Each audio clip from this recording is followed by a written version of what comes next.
Aku jumpa video Aswad ni. Zaman Anwar Ibrahim, kalau duit hilang 200 juta ringgit, itu dinamakan sebagai skamer. Tapi kalau duit hilang, zaman pemimpin-pemimpin UMNO, puak-puak Pakatan Harapan ni akan bantai geng-geng pemimpin UMNO, katanya itu sakar. Alam pertama yang aku nak tanya, skamer ke scam? Akan sebagai skamer.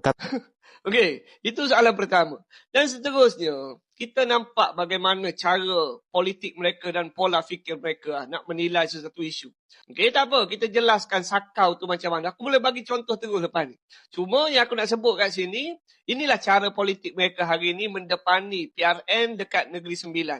Pada awal bercerita tentang 200 juta, kat tengah-tengah dah mula masuk PRN dekat Negeri Sembilan dan berhujung dengan sentimen menyalahkan DAP. Puak DAP ni lah yang menyebabkan pilihan raya Negeri Sembilan terpaksa diadakan. Semua jadi salah DAP. Tapi tak apa, inilah cara politik mereka. Sebab itulah kempen politik mereka dekat lapangan pun tak ada cerita benda lain, tak ada cerita prestasi. Yang dia cerita DAP, DAP dan DAP.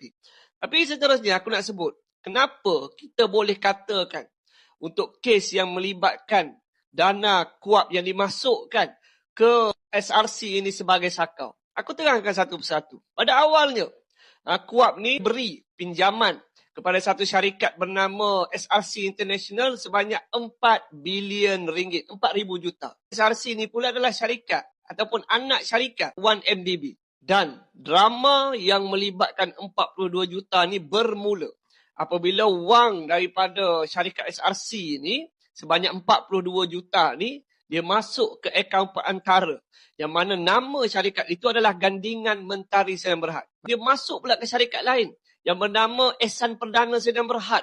Masuk ke situ. So itu adalah syarikat perantara kedua. Dan bermula di situ barulah wang tersebut dia dipecahkan kepada 3 transaksi. Masuk ke akaun peribadi milik seseorang. Pertama dia masuk 27 juta ringgit. Kedua dia masuk 10 juta. Dan terakhir masuk 5 juta ringgit. Keseluruhannya bernilai 42 juta ringgit. Persoalannya, dia masuk ke mana? Dia masuk ke akaun peribadi Najib Razak. Dan kat sini juga aku lampirkan kronologi berkenaan dengan kes ini. Sebermula SRC ditubuhkan, sehinggalah Najib didapati bersalah, buat rayuan pun tak lepas juga. So daripada sini, kita boleh nilai satu perkara.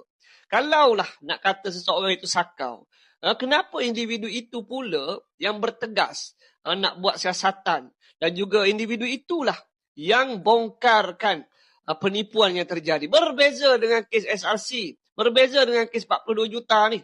Individu yang lakukan benda tu, dia tak mengaku. Kata derma daripada Arab dan sebagainya. Itu pun perbezaan yang sangat jelas sebenarnya Aswad. Kat sini kita baru boleh nampak sebenarnya perbezaan antara orang yang ada otak ke tak ada otak. Benda dah boleh tengok depan mata tapi kita tak boleh nilai. Bermakna mungkin kita tak ada otak. Assalamualaikum. Ciao.